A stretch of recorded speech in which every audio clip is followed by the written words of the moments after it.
지금부터 제19회 농림 10분 산업 미래 성장 포럼 기후변화 시대의 미래 농업의 길을 묻다 토론회를 시작하도록 하겠습니다.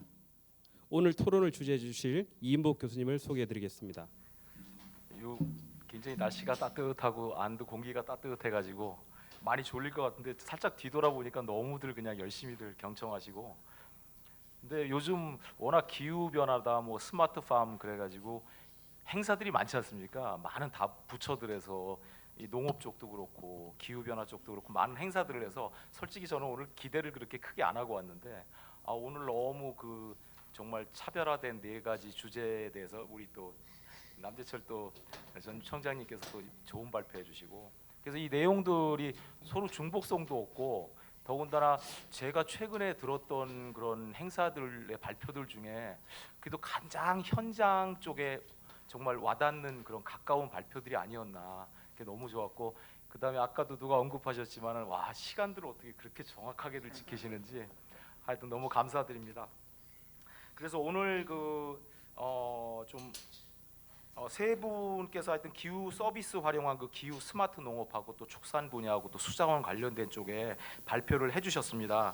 그래서 지금은 하여튼 여기 관련된 전문가들을 모시고 좀 토론하는 시간을 갖도록 하겠습니다. 좀 시간이 좀 넉넉하면은 좀 요 토론하시는 분들과 발표하시는 분들, 또 여기 앞에 계신 많은 참석해 주신 분들도 좀 많은 질문도 해주시고 좋은 답변도 받으면 좋은데 시간이 너무 촉박하더라고요. 그래서 저희들이 아무래도 좀 시간들이 이렇게 넉넉하지는 않을 것 같습니다. 그래서 제가 좀 시간을 좀 많이 좀 조절을 좀 하겠습니다. 이해해 주시기 부탁드리고요. 시작하기 전에 우선 요 단상에 나와 계신 분들을 위주로 우선 인사를 좀 드리도록 하겠습니다. 우선 농림축산식품부 농산업정책과의 박순현 과장님께서 참석해 주셨습니다. 그리고 연암대학교 김주원 교수님께서 참석해 주셨습니다. 그리고 농업기술실용화재단의 이길재 팀장님께서 참석해 주셨습니다. 그리고 마지막으로 공주대학교 박찬기 교수님께서 참석을 해주셨습니다. 저기 시간상 아까 앞에 발표해 주신 주제 발표를 해주신 발표자들에 대해서 아까 소개들 되셨으니까 여기서는 좀 생략하도록 하겠습니다.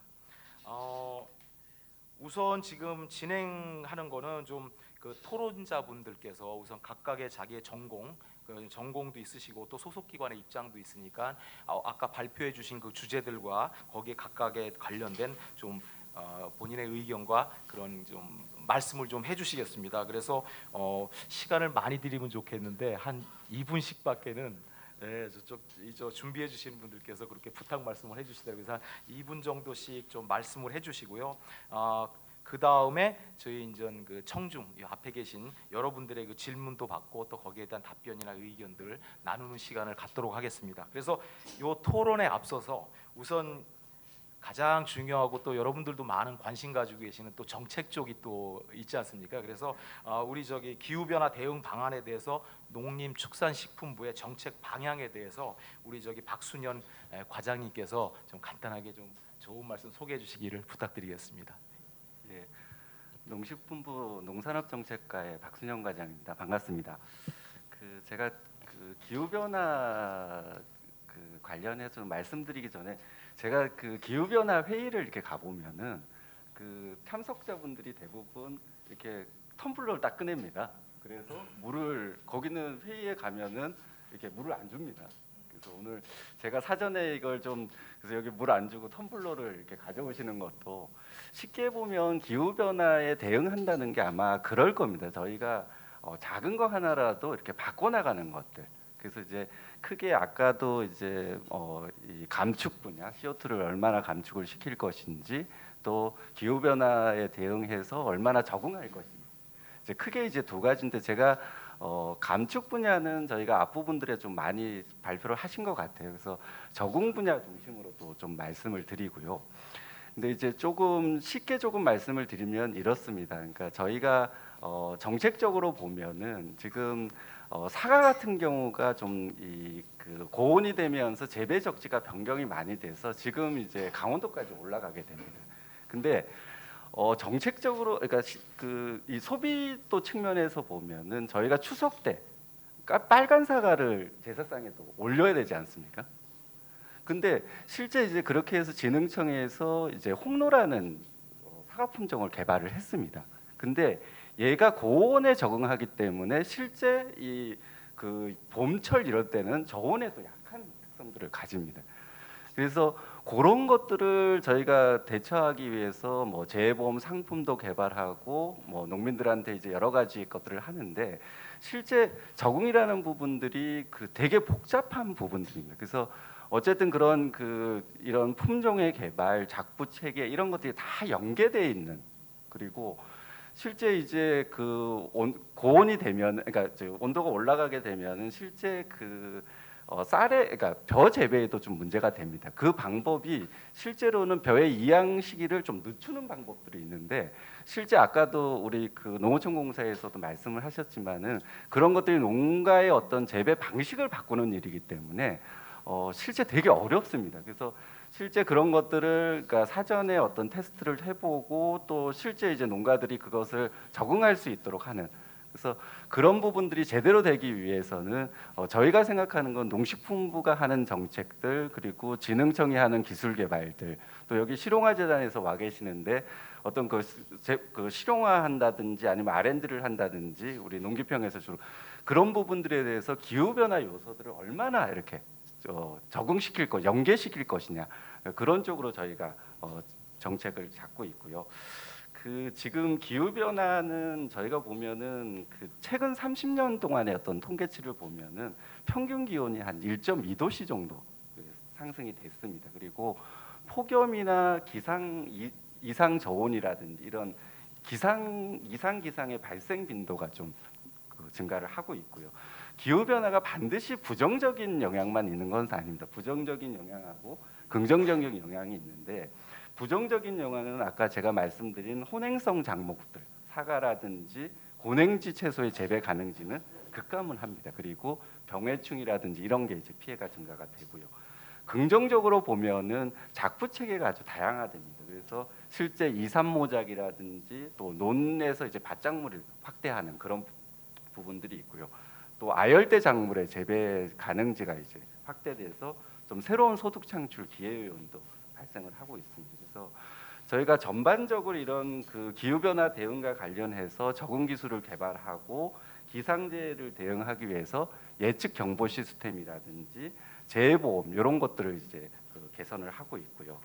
근데 지금 다만 제가 아까 말씀을 드렸는데 이 기후 변화라는 게 그 매우 다양하고 좀 장기간 서서히 진행되는 측면들이 있습니다. 그래서 또 예측이나 전망이 사실은 좀 되게 어려운 것이 사실이고요. 그래서 농업인들이 이렇게 현장에서 체감할 수 있는 정책으로 발전하는 건 좀 미흡한 게 지금 현실이고요. 그래서 저희가 좀 그 영향을 정확하게 좀 진단하고 그런 종합적이고 체계적인 대응책을 저희가 12월까지 지금 마련하는 계획을 가지고 있습니다. 그래서 지금 주요 내용들은 어떤 신품종이라든지 적응 기술을 개발해서 실제 이제 기술 개발을 보급을 통해서 적응력을 제고하는 파트가 있고요.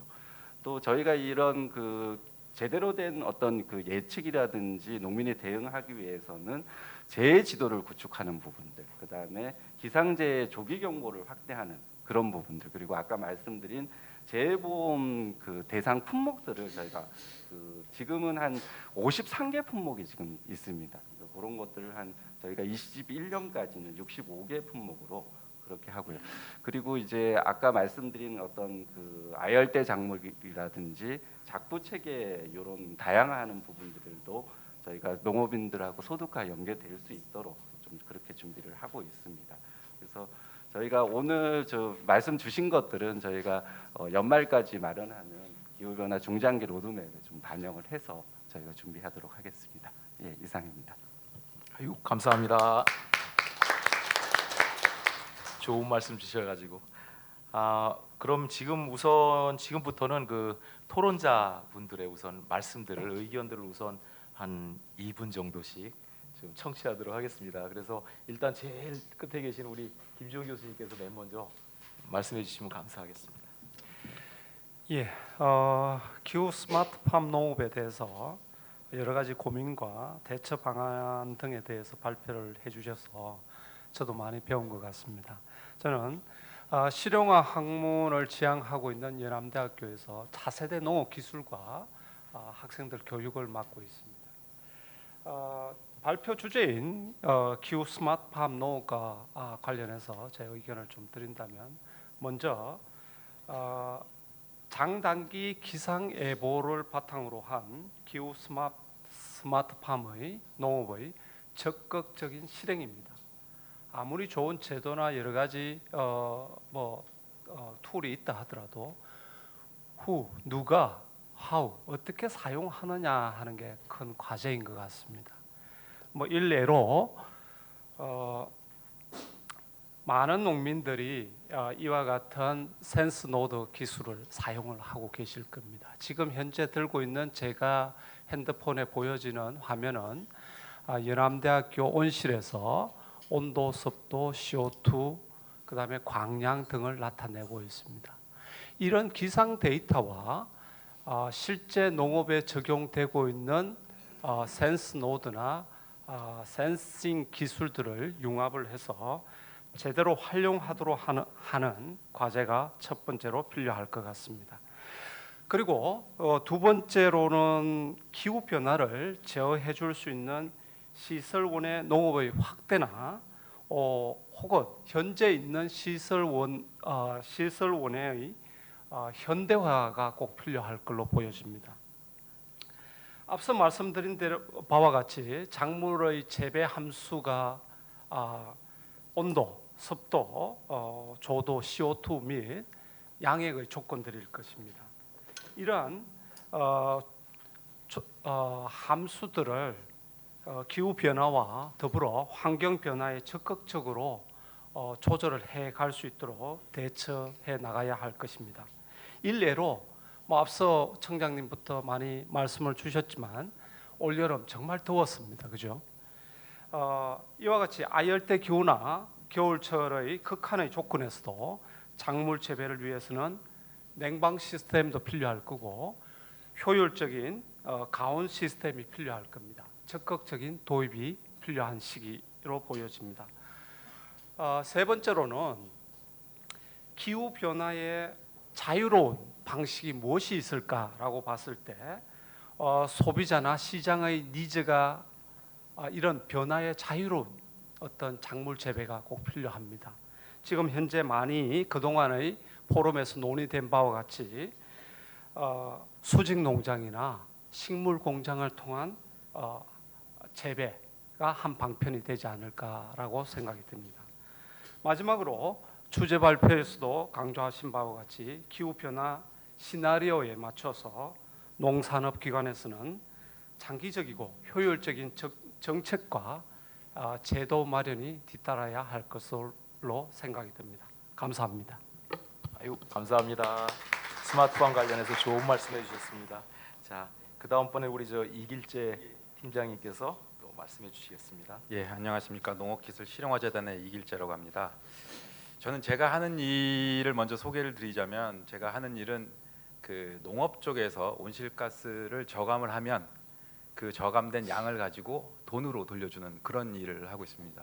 온실가스를 돈으로 만들어주는 그런 일을 하고 있는데, 일단 이제 이쪽 분야 일을 하다 보니까 이제 거기서 느낀 점을 좀 말씀을 드리고자 합니다. 일단 우리 농업 쪽 하시는 분들 중에 이제 기후 변화가 중요하지 않다고 생각하시는 분은 이제 거의 없으시죠.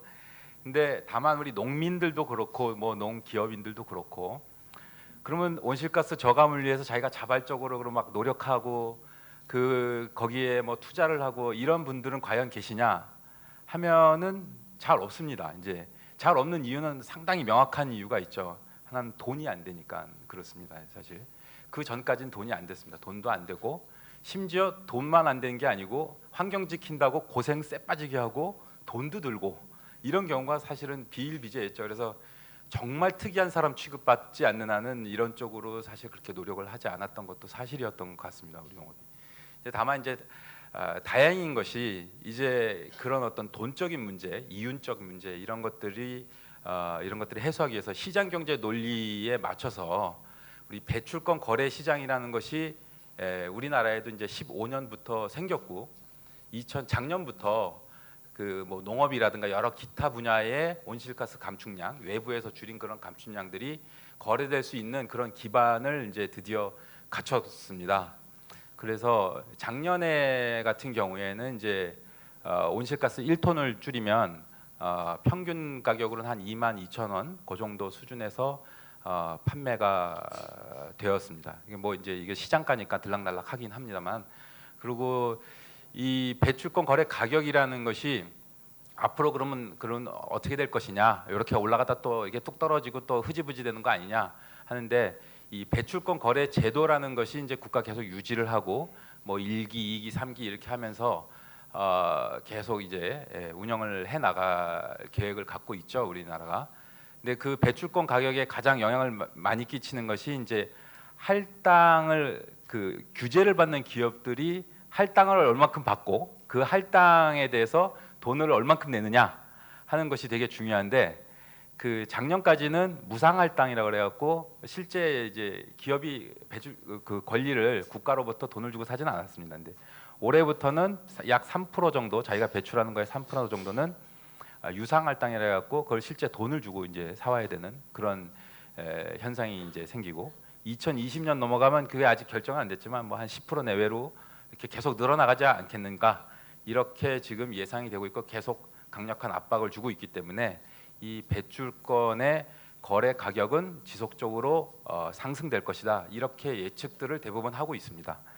네, 그러면 이제 과연 이 배출권 거래 시장이란 것들이 생기고 이쪽에 돈들이 막 쌓이고, 지금도 현재도 지금 1조 원이 넘어가는 그런 돈들이 쌓여가고 있고, 이런 돈들이 이 온실가스 감축과 관련된 뭔가 방향성 출구들을 찾고 있는데, 저는 농업은 그 중에 아주 상당히 이 농업이라는 이 분야 자체가 상당히 되게 좋은 기회의 땅이라고 생각합니다.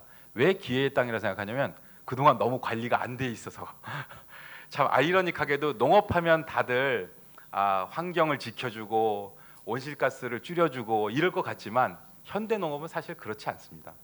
우리가 대표적인 예로 쌀 1kg을 우리가 생산을 하면 모든 사람들이 대부분 온실가스 그걸 또 광합성이라든가 뭐 여러 가지를 통해서 온실가스를 흡수할 것이라 생각하지만, 실제로 저희가 이제 전가정 평가라는 방식으로 여러 가지 이제 투입이면 뭐면 이런 거 다 따져 보면 실제로 쌀 1kg을 생산하기 위해서는 거의 비등한 양의 온실가스가 배출이 됩니다.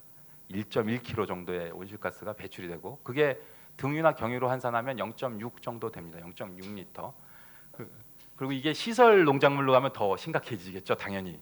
예, 제가 수치는 차마 공표를 못 하겠습니다. 근데 아무튼 좀 그렇습니다. 그래서 현대 농업이라는 것들이 이제 그러한 상황에 있는데, 자, 여기 지금 뭐 농진청이든 농식품부든 다양한 이제 저탄소가 될 수 있는 농업 기술들을 개발을 하고 그걸 보급을 하고 뭐 하고 있는데, 과연 그럼 이 시장에 우리가 이런 그 기술들을 적용을 시켜갖고 소득화 시킬 수 있는가? 저희가 지금 그런 사업을 하고는 있지만 그게 상당히 쉽지가 않습니다.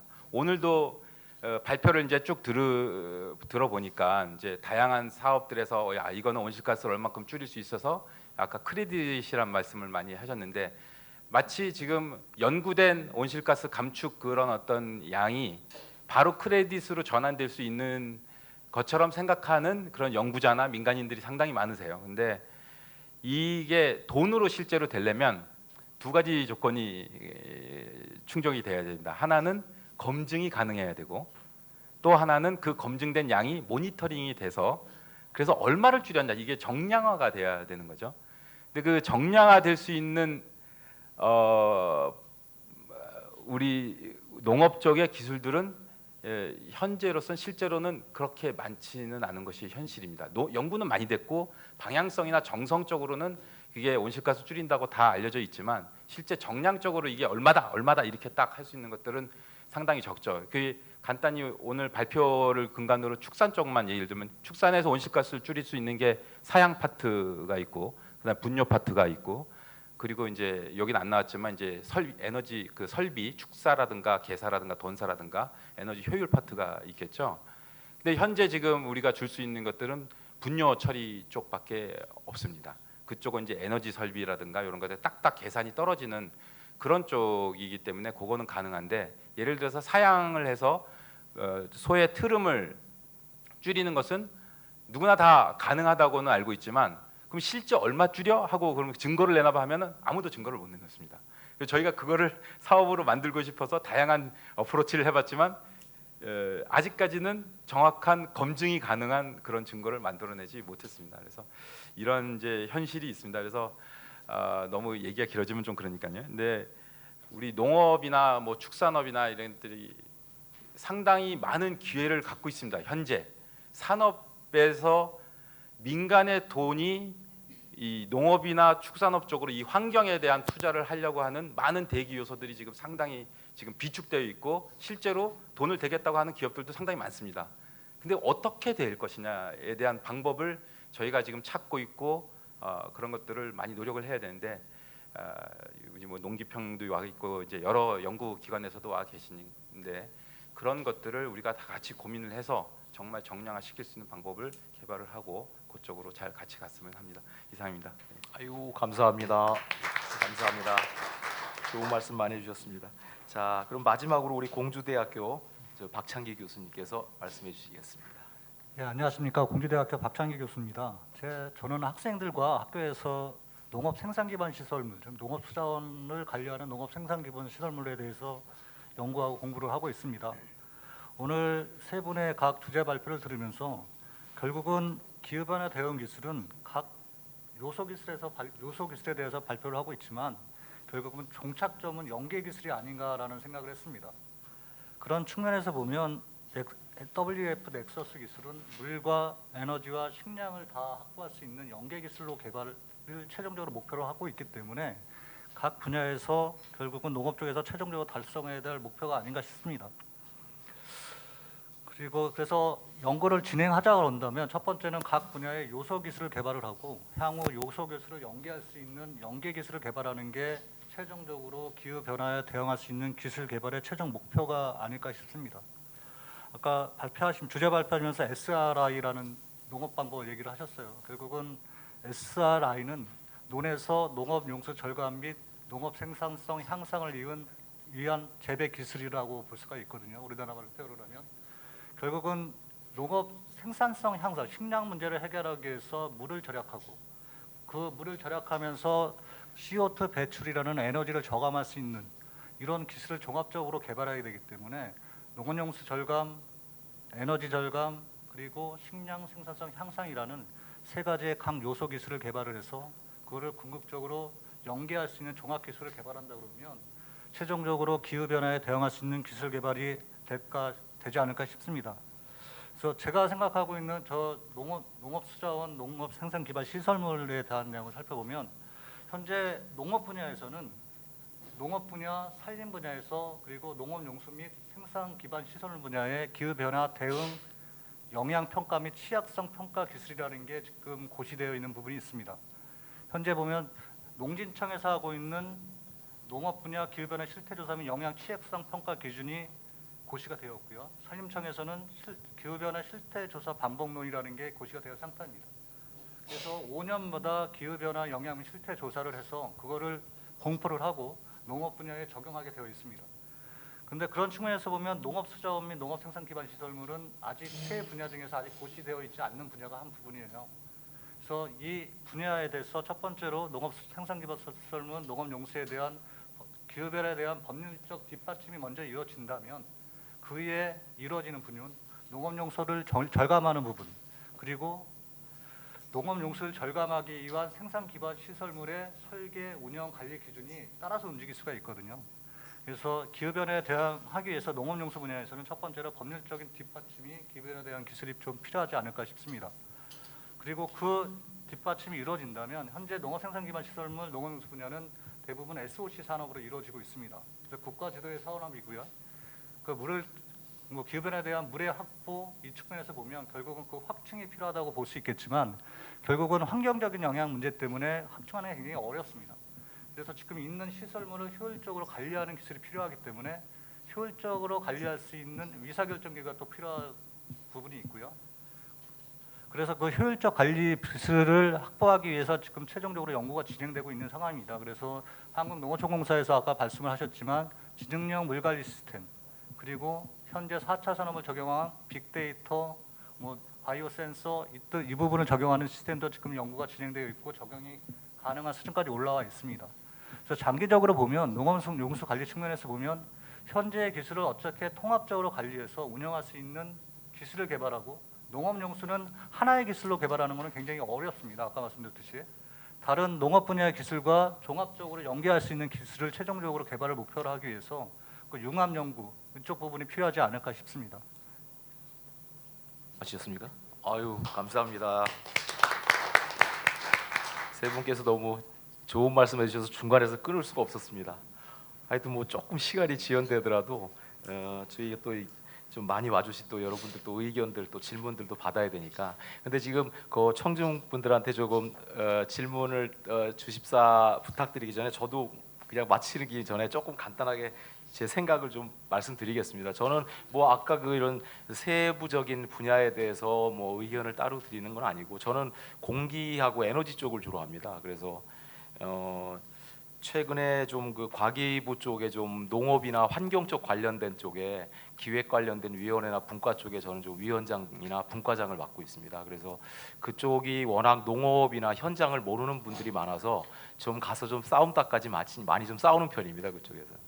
그래서 제가 거기 가서 늘 주장하는 것들 중에 하나는 저희들이 이렇게 좋은 시스템 구축, 또 좋은 또 이런 뭐 농민들을 지원하는 시스템 구축 이런 거 많이 얘기하지만 저도 부여가 고향입니다. 그래서 저도 뭐 부여 자주 가서 저희 형님들하고들도 얘기해 보면 이 현장에 있는 농민 교육이라는 게 너무 중요한 것 같습니다. 근데 이쪽에 대해서 굉장히 간과되는 건 사실인 것 같아요. 거기에 대해서.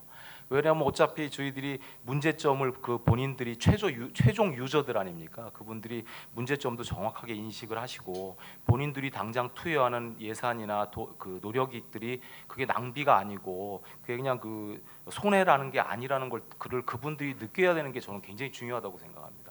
그래서 저희들이 구축해주는 시스템에 대해서도 그분이 손에 익어야 되는 것도 중요하고, 또 그 시스템들을 활용을 했을 때 적극성이라던가 이런 많은 것, 이런 것들도 그냥 탑다운 방식이 아니라 그래서 가는 것이 굉장히 중요하지 않냐. 또 함께 참여해야 된다는 거 보여주셔가지고 굉장히 더 감명을 깊었는데, 그 다음에 좀 요즘 많이 얘기하는 거는 좀 주변 그런 국가들과의 그런 공조, 이게 굉장히 기후 변화 특히 그렇지 않습니까? 근데 이런 것들이 말들은 많이 되는데 서로 뭐 무슨 문제들 때문에 공유하는 데이터나 정보들이 한계가 있고, 이런 것도 특히 저희들이 뭐 이 제한된 사람들만 또 활용하고, 또 이게 뭐 무슨 법에 의해서 잘 오픈이 안 되더라고요. 그런 것들도 굉장히 중요하고, 그리고 마지막으로는 저는 주로 ICT 쪽에 있는 분들은 모양을 이쁘게 만드는 거, 아까 뭐 그런 뭐 인공지능 뭐 다양한 이런 좋은 뭐 자가 학습이나 뭐 이런 다양한 쪽에 하면서 ICT에 굉장히 현란한 이미지나 새로운 단어들을 가지고 어필들을 하십니다. 그러다 보니까는 이상하게 요즘 수행되는 많은 ICT와 농업 관련된 과제들이 ICT 분들이 주축이 되고 농업 분들이 서포트하는 형태로 가는 게 많습니다. 근데 저 같은 경우는 ICT의 그런 껍데기, 그런 시스템을 구축하는 데에 가장 근간은 현장에서 뽑아야 되는 빅데이터거든요. 진짜 신뢰도 있는 빅데이터가 없으면은 그거 다 무용지물 아닙니까? 그걸 또 그 빅데이터가 구축이 된 신뢰도 있는 빅데이터를 구축하는 것도 농업 쪽에 있는 분들이 하셔야 되고, 그 빅데이터를 또 가공을 해서 정말 더 가치 있는 데이터들로 다양하게 활용할 수 있도록 만드는 것도 또 농업 쪽 분들이 하시는 겁니다.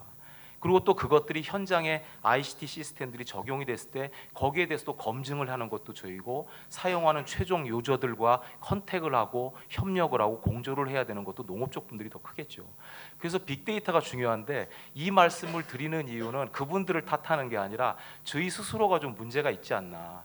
저희들이 제가 지금 EU 쪽 국제공동연구를 이번에 3번째 들어갔는데, 이번 3번째 게 작년에 5년짜리가 과제가 시작됐습니다. 그게 뭐냐면 축산 악취, 그러니까 축산 시설에서의 축산 악취, 축산 암모니아, 또 온실가스 배출에 대해서 각 농가에 대해서 이 농장에 마리수가 몇 마리, 지금 분뇨 처리를 어떻게, 시설의 규모가 어떻게, 이런 다양한 요인들만 입력하면 여기서는 온실가스 에미션 팩터가 뭐라고 딱 하는 거를 얘네들은 90년대부터 빅데이터를 구축을 해와서 잘 돼가고 있어요. 근데 갑자기 얘네들이 뜨악한 게 뭐냐면 유럽의 네덜란드, 덴마크 위주로 몇 나라만 잘해오다가 갑자기 동구권의 수십 나라들이 막 들어오고 나서부터 얘네가 느껴지는 게 모든 사람들이 연구자마다 현장 실험 방법이 다른 거예요.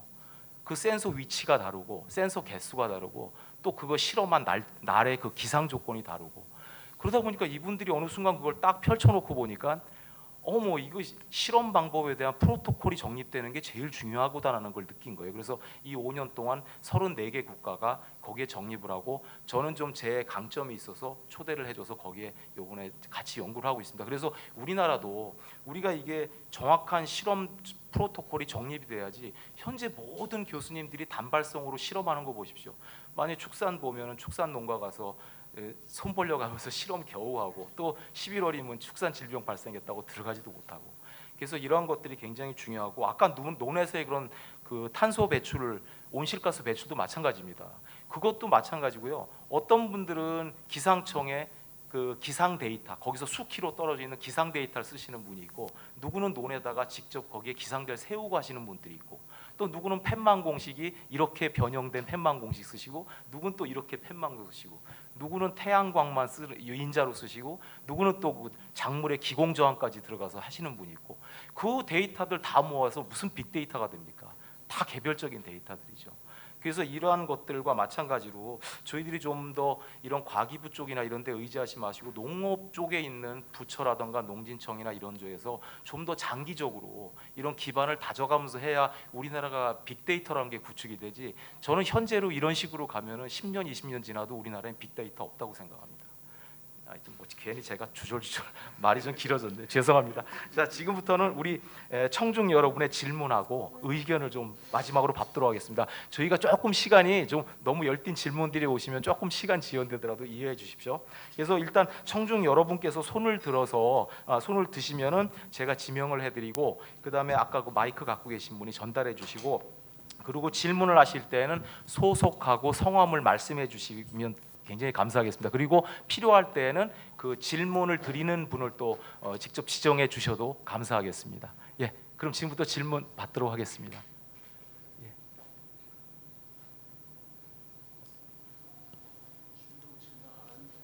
네. 우선 소속하고 성함 좀 말씀하세요. 앞에서 앉아서 해도 되겠죠? 예. 예. 말씀드린 사단법인 한국농식품육차산업협회장입니다.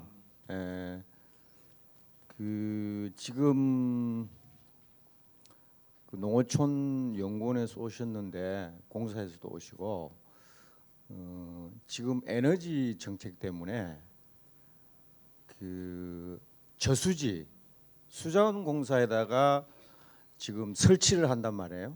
그죠? 태양광을. 그래서 이제 태양광에 대한 에너지 수급 문제는 뭐 지금 말씀하신 그런 부분에 대해서 이제 친환경적으로 호응은 되는데 그 환경 경관 그 어떤 자연 그 농촌 어촌의 그 자연 환경이 도시화하고 차별화되어 있는데 그 저수지에다까지 그 어떻게 보면 국영이잖아요. 저수지 자체가 거기서 이제 쉽게 어떤 갈등 없이 설치할 수 있는 어떤 그런 조건이 있는 걸로 제가 알아요. 그래서 그렇게까지 해야 되느냐 하는 데에서 제가 환경학자나 이런 건 아닌데 농업의 환경적인 보존이나 경관을 위해서는 그건 좀 그렇지 않나 하는 그런 의구심이 많이 들고 실제 제가 현장에 가보면은 너무 이렇게 소규모나 대규모로 남발해 가지고 사진을 찍을 수가 없어요. 자연 환경을. 예를 들면은 그런 측면에서 우리 미래 농업의 어떤 그런 환경적 보존을 위해서는 좀 재고가 되어야 되지 않을까 하는 그런 의견을 제가 말씀드리는 겁니다. 예, 제가 소속된 게 농어촌연구원의 수자원환경연구실이라는 곳입니다. 공교롭게 제가 우리 공사의 바이오 에너지 연구, 수상 태양광 연구, 영농형 태양광 연구를 총괄 관리하고 있습니다. 선생님 말씀하신 바와 같이 농업용 저수지가 경관이 수려하고 화려한데 수상 태양광을 설치를 해놓으면 좀 이질적으로 보일 수밖에 없는 것은 사실입니다. 일단 경관이라는 면에 있어서 그렇게 되어 있지만 또 재생 에너지의 생산이라는 면에 있어서 우리나라에 있는 17,000여 개 저수지의 수면의 10%에서 15% 정도를 태양광을 설치를 하면 원전 한두 개 정도는 안 지어도 되는 또 에너지를 만들 수 있으니까 어떤 것이 우선순위가 중요한 경중을 살펴야 되겠지만, 그래서 저희들이 할 수 있는 저수지 중에서 경관 보호 구역이라든지 또 생태 등급 1등급 지역은 법적으로 아예 못하게 빼놨습니다. 그래서 지금은 보시기에 좀 뭐 경관적으로 부족하다고 물론 말씀하실 수 있겠지만, 이미 현행 법에는 경관적으로 중요한 곳이나 생태적으로 중요한 곳이나 환경적으로 중요한 곳은 다 배제하게 일단 되어 있고요. 그리고 저희들도 일정 규모 이상을 할 때는 반드시 환경영향 평가나 사전 환경성 검토를 받게 되어 있고, 거기서 협의 내용에서 방향이라든지 위치라든지 모양이라든지 이런 것들을 합의를 해서 그나마 조금이라도 좀 뭐 경관적으로 좀 더 나은 방향으로 판단하려고 내부적으로는 그렇게 진행을 하고 있습니다.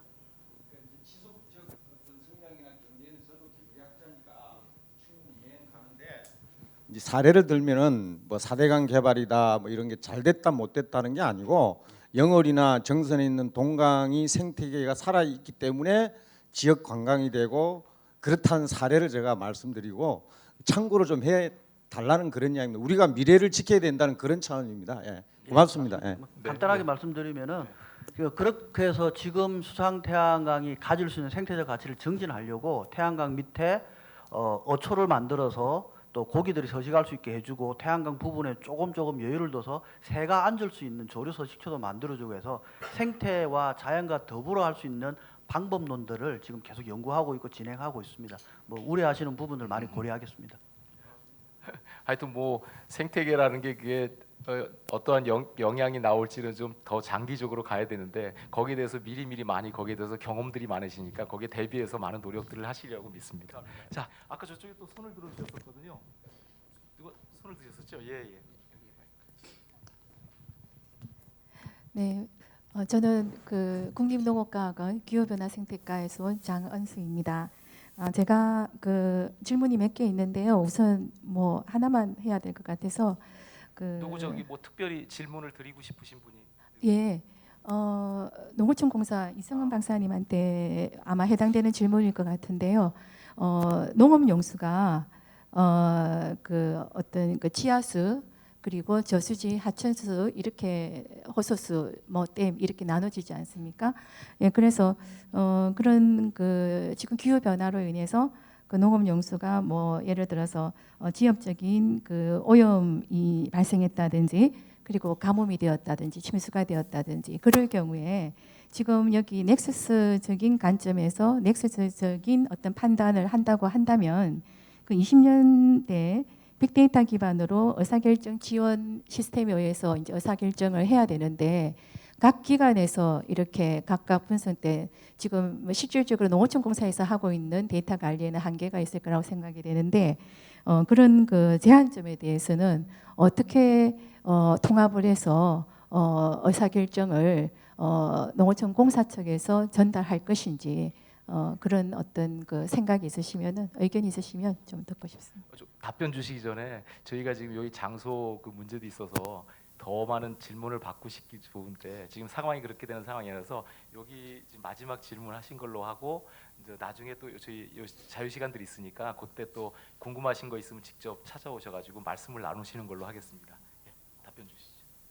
장훈숙 과장님 말씀하신 이 부분인데, 이 WF 넥서스 연구가 금년도에 런칭됐죠. 그래서 내년에 기초 연구가 끝나고 나면 저희들이 이제 그 농진청 재원이 내년도에 일몰이라 그 다음에 걸 준비를 하고 있는데, 결국은 플랫폼화 시켜야 될 부분인데 이 플랫폼을 주도적으로 어디서 운영할 건가, 이 부분은 솔직히 사실은 농림부도 와 계시지만 농업에 관련된 국가 모든 데이터들에 대한 어떤 기초적인 플랫폼을 진흥청에 둘 건지, 또는 실행조직인 농어촌공사에 둘 건지, 아니면 농정원에 둘 건지, 뭐 이런 부분들은 사실은 연구가 이루어지고 나면 그 구성된 플랫폼의 성격에 맞아서 그 관리 주체가 결정돼야 된다고 그렇게 봅니다. 일단 방법론은 결국은 플랫폼이고, 그 플랫폼의 성격에 맞춰서 공공기관 중에서 관리 주체를 정하는 그런 단계가 필요하다고 저도 생각을 하고 있습니다. 네, 하여튼 시간이 좀 여유가 없어서 이해들 해주시길 부탁드리고요. 오늘 하여튼 뭐 토론 이거로 좀 마무리하고 또 지금 저 이렇게 또 수고해 주신 저 6분 7분께 좀 큰 박수 좀 부탁드리겠습니다.